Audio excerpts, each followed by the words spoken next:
सुप्रभात बच्चों,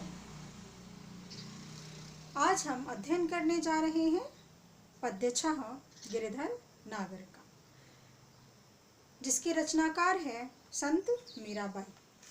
परिचय।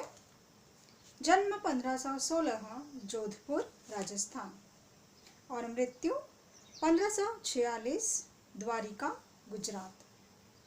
संत मीराबाई बचपन से ही कृष्ण भक्ति में लीन रहा करती थी। बाद में गृहत्याग करके आप घूम घूम कर मंदिरों में अपने भजन सुनाया करती थी। मीराबाई के भजन और उपासना माधुर्य भाव से ओतप्रोत है। आपके पदों में प्रेम की तल्लीनता समान रूप से पाई जाती है। आपकी प्रमुख कृतियां हैं नरसिंह जी का मायरा, गीत गोविंद, राग सोरठ के पद आदि। पद्य संबंधी। मीराबाई के सभी पद उनके आराध्य के प्रति समर्पित हैं। आपके पदों का मुख्य स्वर भगवत प्रेम ही है। प्रस्तुत पदों में आपकी उत्सुकता, मिलन, आशा, प्रतीक्षा के भाव सभी अनुपम हैं। प्रस्तुत पद्य गिरिधर नागर में 3 विभिन्न पद सम्मिलित है, जिसमें आज हम सीखेंगे पद्य 1। मेरे तो गिरधर गोपाल दूसरो न कोई, जाके सिर मोर मुकुट मेरो पति सोई। संत मीराबाई अपने आराध्य दैवत भगवान श्री कृष्ण की भक्ति में तल्लीन होकर उनकी उपासना करते हुए कहती है, मेरे तो गिरधर गोपाल। गिरधर अर्थात गिरि को धारण करने वाला, गोपाल मतलब गायों का पालनहार, गायों का पालन करने वाला। तो संत मीराबाई अपने गिरिधर गोपाल की उपासना में तल्लीन है, डूब चुकी है और वह कहती है, मेरे तो गिरधर गोपाल मतलब गिरि धारण करने वाला, गायों का पालनहार श्री कृष्ण ही मेरा सर्वस्व है, मेरा सब कुछ है। उनके अलावा दूसरा न कोई, अर्थात इस संसार में श्री कृष्ण के अलावा और कोई भी मेरा नहीं है। मेरा अगर इस दुनिया में, इस संसार में कोई है तो वह है स्वयं मेरे परम दैवत भगवान श्री कृष्ण।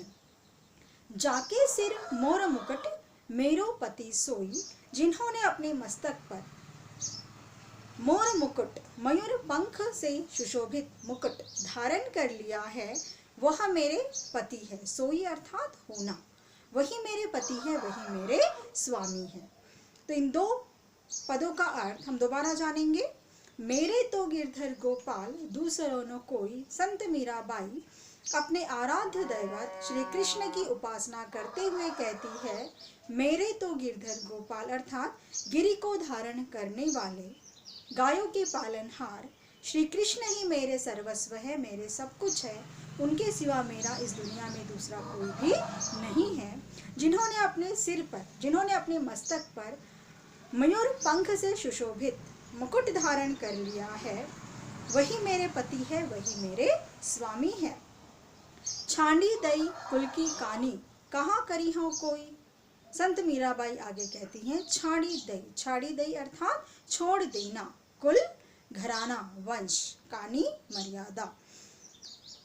संत मीराबाई कहती है कि मैंने भगवान श्री कृष्ण की आराधना में अपने कुल की मर्यादा का भी त्याग कर दिया है। मैंने अपनी कुल की मर्यादा, लज्जा त्याग दी है। अब चाहे जिसे जो कहना है वह कहे। संतन ढिग बैठी बैठी लोक लाज खोई। संतों के साथ, ढिग मतलब साथ, पास, संतों के साथ बैठ बैठ कर मैंने अपनी लोक लाज, मैंने अपनी मर्यादा त्याग दी है। असुवन जल सींची सींची प्रेम बेली बोई। मीरा आगे कहती है कि मैंने अपने आंसुओं के जल से अपनी प्रेम रूपी बेला को सींचा है। अब तो बेल फैल गई, आनंद फल होई। मीराबाई अपने प्रेम रूपी बेला को अपने आंसुओं के जल से सींचती है और वह कहती है कि मैंने अपनी इस प्रेम रूपी बेला को किससे सींचा है? आंसुओं के जल से सींचा है। और यह प्रेम रूपी बेला, यह प्रेम रूपी लता अब अति विशाल हो चुकी है, यह फैल चुकी है और उस प्रेम रूपी लता में अब आनंद रूपी फल आ रहे हैं।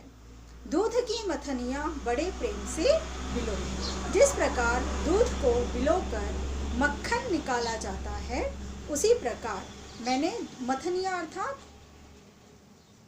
एक ऐसी वस्तु जिसे दूध से दही बनाने के पात्र में जो लकड़ी की तरह होता है घुमाकर मथा जाता है, तो दूध की मथनियाँ बड़े प्रेम से बिलोई अर्थात जिस प्रकार दूध को बिलोकर मथ कर उसे माखन निकाला जाता है, मक्खन निकाला जाता है। माखन जब काढ़ी लियो छाछ पिए कोई, उसी तरह भगवान श्री कृष्ण की भक्ति में मीरा ने अपने मन को बिलोकर उसकी छवि का माखन पा लिया है और उसमें जो शेष छाछ बचा हुआ है उसे कोई भी पी ले, लेकिन भगवान श्री कृष्ण का मक्खन रूपी प्रेम उसने पा लिया है। भगत देखी राजी हुई, जगत देखी रोई। भगवान श्री कृष्ण के प्रति जब मीरा उनके भक्तों का स्नेह देखती है तो वह अत्यंत प्रसन्न हो जाती है। वही इस संसार का उसके प्रति व्यवहार देखकर उसे रोना आता है, वह रोती है। दासी मीरा लाल गिरधर तारो अब मोही। मीरा अंतिम पंक्ति में यह कहती है कि वह भगवान श्री कृष्ण की दासी बन चुकी है। भगवान श्री कृष्ण उन्हें अपने दर्शन देकर उनकी नाव पार लगाए। इस भवसागर में, इस संसार रूपी सागर में उसकी जो नाव अटकी हुई है, उस नाव को वह पार लगाए, अपने दर्शन दे, मीरा की भक्ति को वह स्वीकार करे। इसके आगे कि हम दूसरे पद की ओर बढ़े, हम प्रस्तुत पद्य को यही समाप्त करते हैं और अगला पद हम पढ़ेंगे अगले तासिका में। धन्यवाद।